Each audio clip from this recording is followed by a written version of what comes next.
It is an absolutely spectacular day here. It's just about dusk in Northfield Park. I was in Pennsylvania this afternoon. Now, I did a video on the way home, and I'll often hold off, and I'll tell you why in a minute. Hold off posting them. Sometimes I want to watch them again just to make sure I'm setting the right tone, that I'm not coming off one way. Especially the other night, I've had about 8 people text me and tell me they're licensed. Don't worry, we're licensed.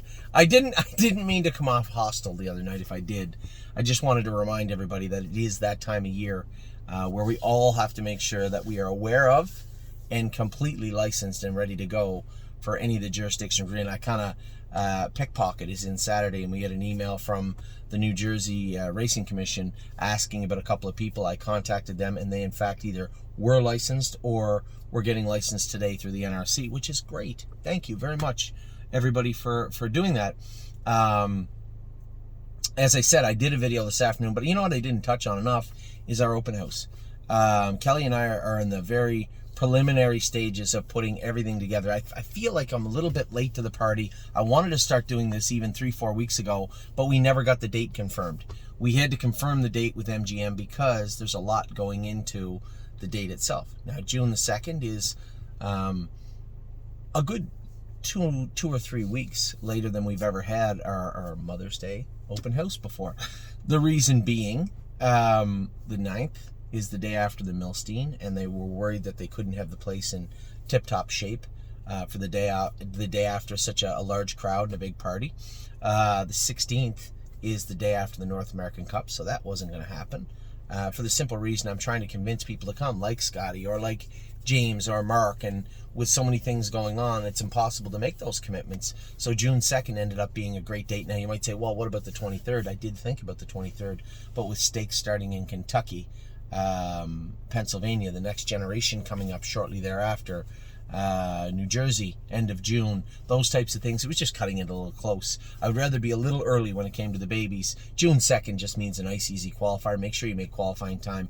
Get the horses around, let them see the gate, and get some experience. Now, you just heard me say a lot, right? I guess I should unpack that a little bit.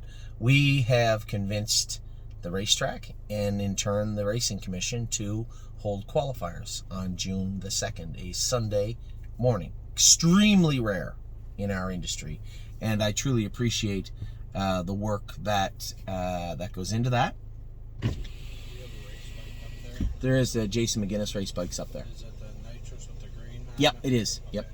Because I think Irish Girl, she's the one with the gate pole on the outside. She is, yeah. Do you have a gate and pole here? Gate and pole, yeah. Okay, cool. One of my drives. So it's a really big deal, and just goes to show the cooperation in this industry, not just Northfield, Mohawk, Grand River. Remember when we had the open house at Grand River last year? Everything went great, and the people were so accommodating and nice in this industry because it is for the owners, right, and the fans. And on a Sunday, we can put a bit of a spectacle on, right? We are one of the only shows in town, certainly the only show in horse racing at 11 a.m., except for maybe racing in Europe or something, maybe. Just really, really excited about the date. Now, I do want to talk to Kelly. Kelly's going to dive right into this. I want to get some exposure in the media around here. And it's we're on the 9th right now. We're inside 3.5 weeks of the open house coming up. So I really want to start pushing on this the next week or so. In the community. That's what I want to do. So really, really excited about the open house. I didn't talk enough about it in my earlier video, so I just said scrap it. I'm gonna do a new video. And I did want to, the undertones to me felt, I had talked about some things that we're going to talk about here in a second, and I just felt that maybe they didn't come off the way I wanted them to come off. Licensing, for instance. Again, after receiving those emails, I went back and I want to listen to the video from the other night and the video from this afternoon, because I don't want to come off preachy, and I don't want to come off like I'm upset or angry at anybody. I'm not. I'm here to help, and I just want to make sure that we're all ready for the summer, right? We don't, no one, not you, not me, or anyone else wants to get a phone call at 4 o'clock in the afternoon from a licensing agent saying so-and-so is not licensed. You have about 3 hours to get that person licensed or the horse will be scratched. No one wants to see that happen. So I do appreciate everybody's help in doing that. And I think that's enough said about the entire topic. everybody has been very helpful. As I said, all those people reaching out today really, really help, and I appreciate it. Now, I had, I guess we'll get the filly out of the way. I spent a good 8 minutes, I think, of today's video talking about Lover's Play. And I think the reason is I got a couple of emails over the last couple of weeks saying, why don't we just get rid of this filly? Well, I can tell you the biggest reason. One, I think she's useful, right? Two, I love her to death. I think the world of her and have a ton of respect for her. This is a filly that was literally on death's doorstep last year. Fought her all the way back, trained down with an injury, still has an injury, trains down with it and races with it, and comes to the table every time looking to work. She's made a couple of breaks. Yes, she's made breaks. And today, as I said to one of my partners today, they said, well, clearly if she's finishing 5th in a maiden, why do we have her? Well, I need everybody to understand one thing. When you watch a race, same as I do, and I'm just as guilty as you, all the time. When I watch a race, right, and something happens in the race that didn't go our way, horse makes a break, it's locked in. In a case of Ready for Landing last week, it's his air shut off. I get angry, right? Same as you do. But the one thing we have to understand is, if I got angry at James or the horse without knowing the entire situation, you have to just take a minute, take a deep breath, and look for the information. Why was the filly 5th in 58 today? Why wasn't she more competitive? Is she not good enough, or did something happen? All the questions that go into answering that, right? Was she sick? Did she tie up? Did she bleed? What's her blood look like? None of those questions can be answered immediately after the race. We'll start with scoping her. How did she scope? Well, she scoped sick. 5 out of 5, absolutely chock full of mucus. And this might be hard for people to understand. So how can a horse just go out and be full of mucus and race and no one notice? Because it's down deep and you don't see it until you stretch them, right? Now, my biggest concern in hearing she was full of mucus was, oh no, did she bleed? Nope, no blood found. Well, that's great. That's a good start. The mucus we can fix. But I mean, here's a filly that was 2nd in 57 in a piece, or 58 the other day, 3rd the week before, racing against pretty good horses, has been racing really well of late. And then for somebody to be upset without knowing all the knowledge, that all the information, it's a knee-jerk reaction. I have them all the time. Of course, Ready for Landing walked the other day, goes under the wire. Of course I'm swearing a little bit under my breath, or really loud at the top of my lungs. One or the other. I'm no different than you, but you have to take that step, right? Take that deep breath. A little serenity now is what you have to do before you write an email or pick up the phone or say something, on social media or something. Just let it play out. I know that's hard to do. I'm as guilty as anybody else of, I've many times texted somebody a very nasty message right after a race and did not, at least had, only because I've learned the hard way, to not hit send.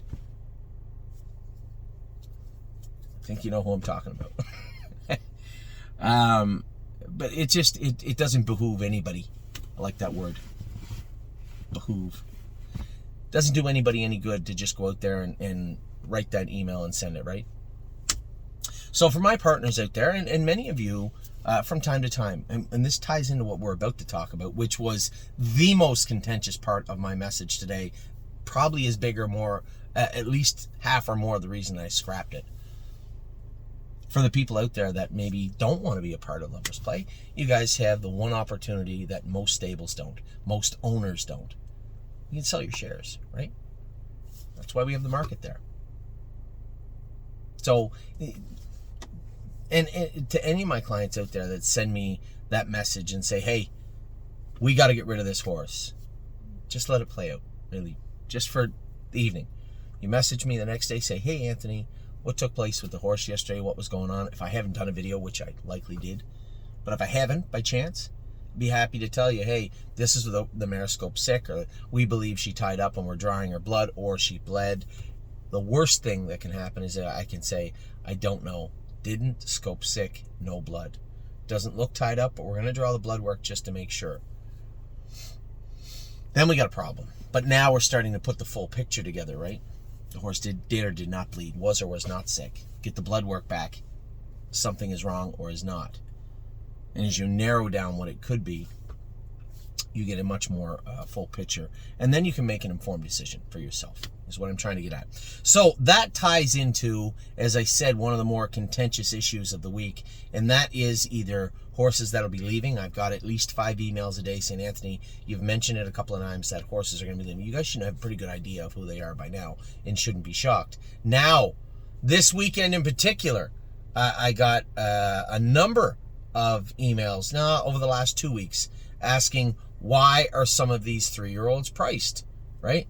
I'm Fancy Like. Why would you price I'm Fancy Like? Well, as I told everybody, the grassroots are kind of a tough place to race, and finishing last in a grassroots that went in 52-4 kind of makes it clear, right? And overnight, probably a fair. If you catch a soft Buckeye in your backyard at Northfield, fine, but a non-winners overnight fair type filly. And quite frankly, the majority of the 3-year-old fillies that are out there right now fit that category, right? There's 5 or 6 that are going to mop up the grassroots all summer, and the rest of them are going to chase them around and pay to do it, right? So I'm Fancy Like in for 30. She goes for 75% of that. So you're looking at like $50,000 claiming tag on I'm Fancy Like. And if you think that anyone is going to line up to claim I'm Fancy Like for $50,000, I think we're going to disagree on that. We'll agree to disagree on that. And quite frankly, if they did, that's okay too. Nice filly in a good spot. I would rather know what she is than not, and I would like to be able to race her accordingly. This is a great class for her. All we had to do was price her, and it was great. Now that led to another horse, Blanton's Blue, also. Now he's a colt, a gelding, so he gets 50%, which is $45,000. I had a wonderful chat, and I could tell that one of my partners, Chip, was a little upset with him being in a claimer, and I went through this very conversation a couple of weeks ago with Paula, one of our partners on Blanton's Blue, and the contention was that one, either he's a sire stake horse, which I don't think he is. I think he might be an Excelsior A horse, maybe. Nice little colt, again, but you're not going to roll into town and just clobber people. It's not going to happen. Not in my estimation, anyway. And my job isn't to, fantasize on him being a sire stake horse or a Excelsior horse. My job is to put him in the best place he is, to do the best every single week that we race him, every single race. Racing him in the non-winners of 7 is certain, it's insanity here in Northfield Park. Racing him in the 2, but not more than 4, is where Memory and Imagination raced last week, I think, for the most part, in the Meadows. We could send the horse down to Saratoga, but again, we're sending him out of town to race in a class that we don't know how he'll do in, right? When I know we can win the one we have right here. And, it was alluded that Blanton's Blue might bring more if we put him on gate. I don't see how he'd bring more than 45,000. I'm sorry. In fact, as I said, and we do this all the time, and this is with zero anger, zero. I want everybody to be happy. It's impossible. I don't know if you're aware of this or not, but if you put a large group of people together and race one horse, the storylines that accompany that horse make it absolutely impossible for everyone to get along. It is not possible. It doesn't ever happen. Ever. So I'm going to make it as easy as I can. For those of you out there, if there's a group of people that are New York clients that want to race this horse in the Sire Stakes or the Excelsior, and you absolutely do not want to race him any longer in Ohio or in a claimer, there is nothing wrong with that. I'll happily work on putting together a group of people to buy out the rest of the people. I'm one of your partners on the horse also, and there's a number of other people that don't live in New York that are partners on this horse. And that's not anger. That's just me trying to accommodate and facilitate, the sale or purchase of Blanton's Blue. So for those of you out there that are clients of ours that saying, Anthony, I just think he's worth more than 45,000, we can come to an agreement. I can assure you of that. It won't be a hard thing to do. I'm not here to be abrasive or try to, preach to people or talk down to people. But I am here to do the best that I can for the horses and for every single one of you. And I do believe racing a horse for $11,000 that is 5-2 morning line is the right thing to do. That's just my take. So, and again, for any of you that are out there that are a part of that group that just don't want them in a claim or want to race them, we will happily try to accommodate each and every one of you. So there's that. I wanted to make that clear because in the video, I got a lot going on. I'm driving down the road. I'm trying to pay attention to everything. I'm trying to think of a few other things that are going on in my head. And this was one of them. And again, you're not the only ones. You're not the only group. I'm not trying to single out Blanton's Blue. I just told you about I'm Fancy Like. Had a couple of emails about her. Prince Charmer. I know he was no good the other night, but he's better than that. And I don't think putting him in a claimer is the answer. Now, without singling anybody out, how would anybody possibly know he's better than that? I sit behind the horse every time he races for the most part. You can say, well, it's because you're driving him bad. You may be right. But when it comes to Prince Charmer, he's just a nice horse. Put the horse in where he can do some good. He is in the non-winners of 1 or 10,000, also eligible non-winners of 2 or 20. If you put him in for 15, the claiming price is 22.5. His morning line odds are 5-1. He's not even the favorite morning line. That's the best class we're going to get. And make no mistake, although Purple People Eater fit the straight non-winners of 2, when she gets out of that class, she will be priced also. I have the opposite feelings that some of you have. When it comes to our horses, I like the fact that Prince Charmer didn't race good enough to be in the Buckeye, but raced bad enough that we can stuff him right in there. He's 5-1. He should be competitive, and he likely can do the class next. That's the most important thing. Whether it's the grassroots or the gold or a non-winners, we just want to have competitive horses. Deep down, that's what everybody wants. Just to be able to come to the track and be competitive.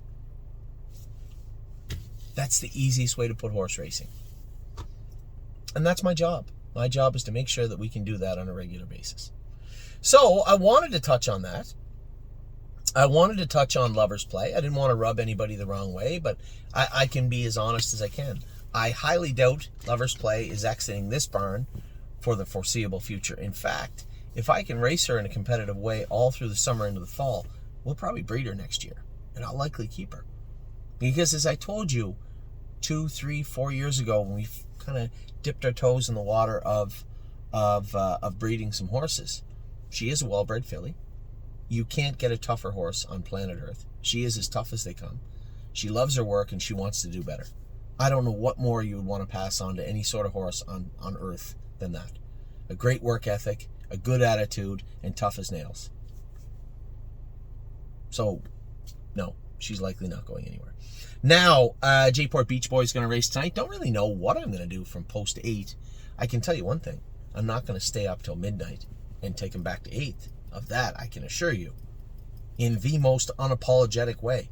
I am absolutely not getting away 8th with him. I don't think there's anybody out there that thought I would. So we'll see how. I'm not going to blast him. I mean, if I land down 4th or 5th, that's great. I think he should be competitive in that class. It's a fairly watered down group of horses. But again, that gives us the opportunity. We see the horses qualify in Ontario. They can't do Mohawk, and they're going to be, fringe players even at the stiffer B track level. Non-winners are 2, non-winners are 3 at Flamborough and London. No gimmies there. There's no walkovers there. This class is infinitely softer than there. So I think trying to get this horse off on the right hoof, so to speak, in 2024. Yes, obviously he is slated to potentially be in that sale that we have coming up, but we'll see how that plays out. Kings County tomorrow. I had a great conversation with Tim. Was sitting here and Brady Brown walked by, and we all talked about Kings County. Brady is going to go last trip with him tomorrow. Now, I'll be completely frank. I haven't seen him since the day he bled a little bit on me in Oak Grove. He raced great his first start down there, trotted 55. He raced abysmal his second day down there, but bled. I think we figured out what had happened, and then he was really flat after that. Now, we've got him up here, done a little vet work on him this week, sent him over to Tim. I can't stay because I can't drive him. It's either him or Gypsy Hill. And, I mean, come on. As much as I think it's important I drive Kings County, I think it's much more important I drive Gypsy Hill. So, Kings County, Brady Brown is going to drive him tomorrow. Should do fine. Gypsy Hill, I saw him train this week. He looks better every time I see him on the track.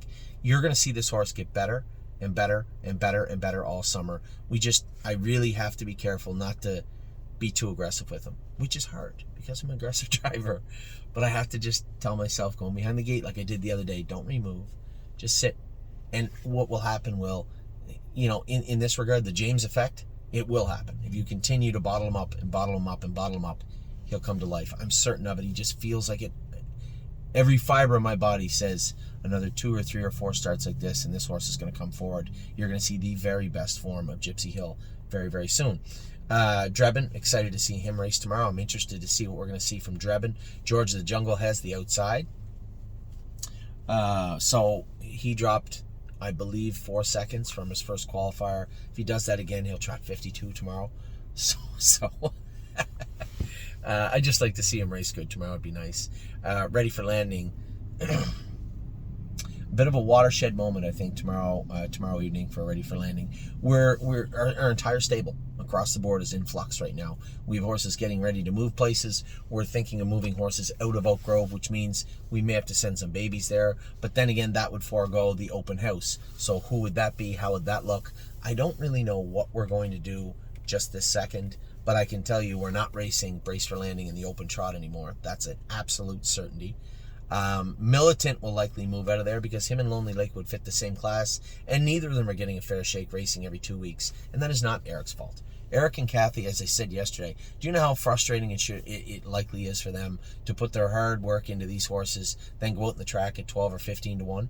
We are letting them down, both the horses and Eric and Kathy, and that has to be fixed immediately. We need better horses down there. That's what we need down there. So we'll see how Lonely Lakewood does this week. I think Militant is not going to be staying there. It just makes little sense to go on the track, as I said, 20 to 1, get away 9th and finish 9th. On what planet does that make any sense? So we need to find a softer spot for Militant. And then Paycheck Princess, that break yesterday was just a can of worms. A lot of people very upset with that break, me being one of them. And my answer to that break is very simple. Paycheck Princess has talent, but has proven time and time again that she's a bit of a coward, to be honest. And I think she'll do people good. It wouldn't shock me a bit. We sold Paycheck Princess. She went out and won that class, or went on a little bit of a roll and found her own little niche there. But once she starts getting up in the straight numbers or 2, numbers or 3, as is the way she is, she's going to struggle. Also, we have to factor in the surface. Was it okay? Eric had said something to me about the surface being loose this week, I believe, and we just had that curb crowd on Paycheck Princess. So, yes, I'm well aware there's lots of horses that would muscle through that, and this would be a moot point. It wouldn't even be talked about. But when you're talking about horses with skeptical work ethics, it does play a kind of a major role.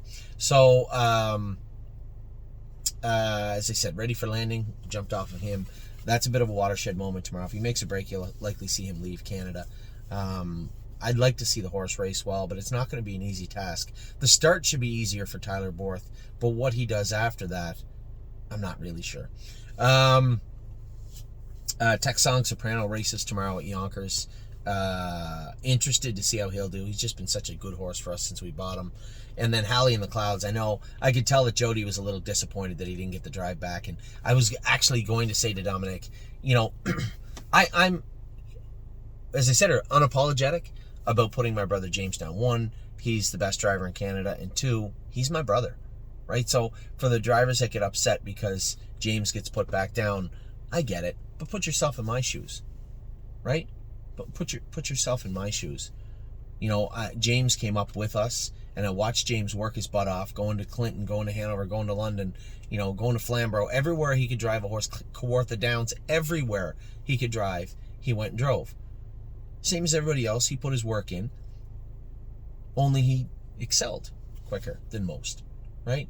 He went not that long ago from, him and Scott Zeron and Jonathan Drury and all of us going to race, and Bob McClure and all those guys going to race at Clinton, and then back to Flamborough for the evening, and then wherever we could get drives, wherever they could get drives, they would go. You put the time in, and if you have talent, it'll show up. And James got his shot. Now he's the leading driver in Canada. And when it comes right down to it, for the people out there that maybe are a little frustrated with that, put yourself in my shoes, is all I have to say. But when it comes to Halley in the Clouds, now here's where it's a little bit different. I don't believe James picked off of Hallie to drive a better horse. Maybe he thought he was, but I'm pretty sure some politics came into that decision also. And when you have 6 in one, half a dozen in the other, and you actively pick off our horses to drive somebody else's, and then Jody goes out and races the horse, and he drives it so well and gets a big chunk of money, I feel obligated that maybe we could have given Jody another shot on the horse. Now, I'm not going to beat myself up over it because it is James. But at the same token, I could tell that it maybe bothered Jody a little bit that he didn't get the drive back. So, I like I said, I'm not going to publicly apologize, but I do believe that was an instance where he could have got the drive back on Hallie anyway. What else do we have here? Irresistible Sun. Super excited to race both these horses. Both Gypsy Hill and Irresistible Sun, I think, are coming in razor sharp. They both trained great this week, and I'm really excited to see what they're going to do in Scioto on Thursday evening. And then Really Don't Care, another point of interest from our New York client saying, hey, this filly shouldn't be at Mohawk, she should be on a half. But again, without knowing the entirety of what goes into Really Don't Care. What I mean by that is this affiliate trained down on a half and raced on a half, but did hit her knee. She wore go straight for some of her starts as a 2-year-old. Does get into a knee, and I thought training her down on a bigger track might help, right? Stretch her out a little bit, let her grow up, fill out, get away from that knee, and trot forward. And one of our clients, again, without knowing the entire history, said she should be on a half. This is where she's going to excel and race on the B tracks, but you don't know because you don't know.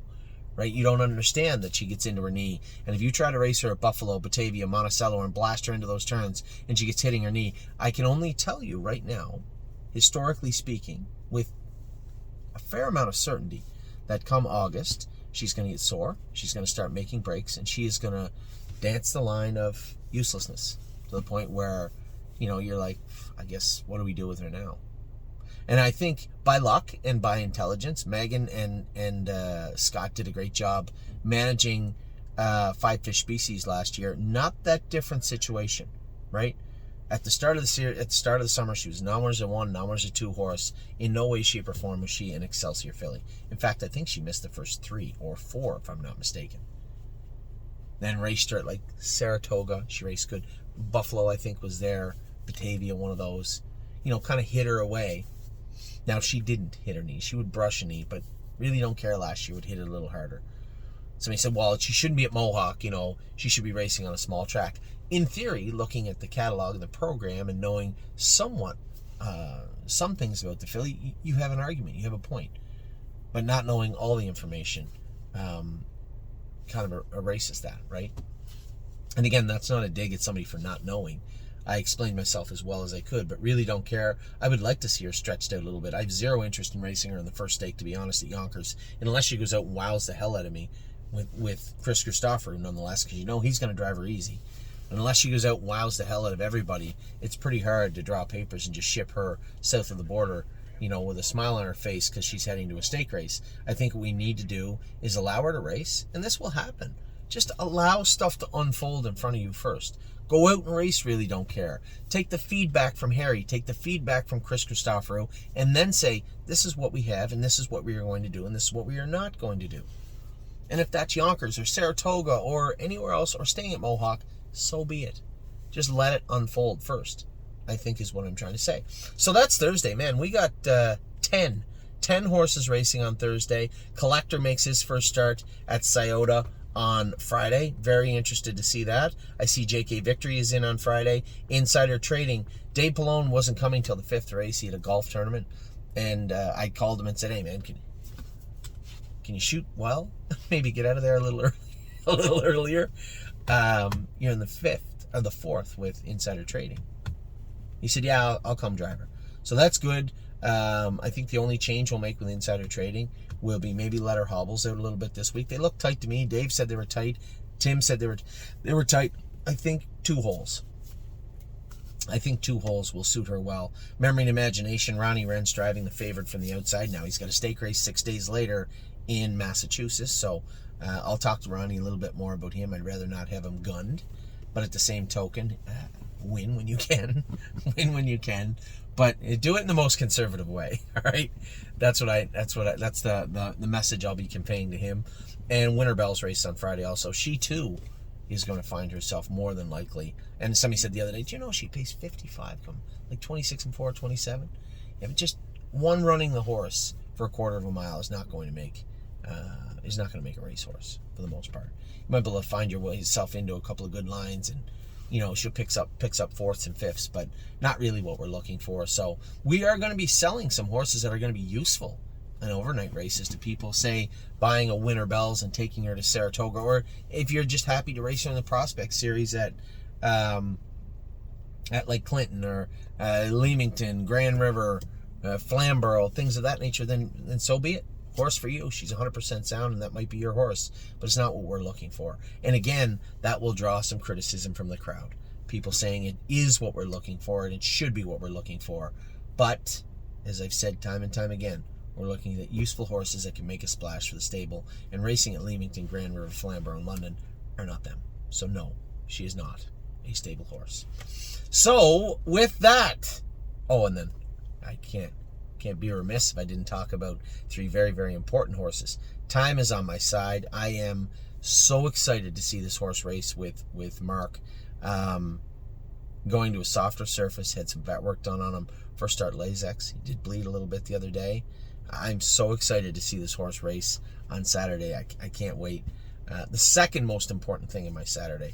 First, the reason I'm not there Friday, Saturday, Sunday is Oliver's first baseball tournament, and I want to be there. So my second biggest rush, hopefully, of the weekend will be Time is on my side, followed shortly thereafter by Pickpocket at Night. And Arson also going from flip-flops to a steel shoe on Arson. Again, softer track at the Poconos. Really interested to see what takes place with Arson at the Poconos. And then, as I said, Pickpocket later on that night. I had a great conversation with Mark late last night. He called me like 12:15. Mark loves hockey, and he was watching the hockey game and was telling me all about the Dallas and the Rangers and overtime, whatever. And he wanted to talk about Pickpocket and some ideas he had as far as paths forward. He knows he's paid into the Hamiltonian. He knows he's paid into everything, which is great. But he has to prove it to us, right? And I said that to Mark. I said, we can make all the plans you want. So for the people out there, when we're talking about really don't care and saying let it play out, it's not just really don't care. It's the same for Pickpocket also. Let it play out. Let Pickpocket race on Saturday night, and then we'll decide, is he going to the second leg in New Jersey? Are we excited because he raced fantastic? Are we now looking at what we're going to do full time with him? Is he going to the good times? Are we going to be able to get him through Kentucky? All these things have to play out in front of us, right? So let's let them. So that's where we're at. I think this is a longer, I apologize if I'm blabbering a bit, but a much more productive video. I wanted to articulate myself a little bit better to everybody out there, and I just felt that I come off maybe a little edgy the other night with the licensing video, and I apologize for that. I'm on everybody's team, right? I just want to see everybody. I don't want to see any of our horses held up because of a mistake, right? By somebody not getting licensed. So it is that time of year. We're getting to the middle of May. Will be coming up soon, and then soon enough, shortly thereafter, it'll be June, and then all hell will break loose. Then everything is going everywhere. We have all the horses full speed ahead, and that will be an exciting time of year. So for the here and the now, very important, our open house is coming up on June the 2nd here at Northfield Park. There will be live and official qualifiers for our babies that day. The grandstand will be open. We're going to have it open for everybody, and hopefully the weather cooperates. It should be a ton of fun. So I'll let you go. Have a wonderful night. For my partners on J-Port Beach Boy, just another 4 or 5 hours now. We'll be racing him. It's going to be a late post time. What is the post time? I'm curious what they give the post time for on J-Port Beach Boy. Post time of 11:30. Yeah, good luck. I guarantee you it goes off at 11:55. So take care. Have a wonderful night. I will talk to you all very soon.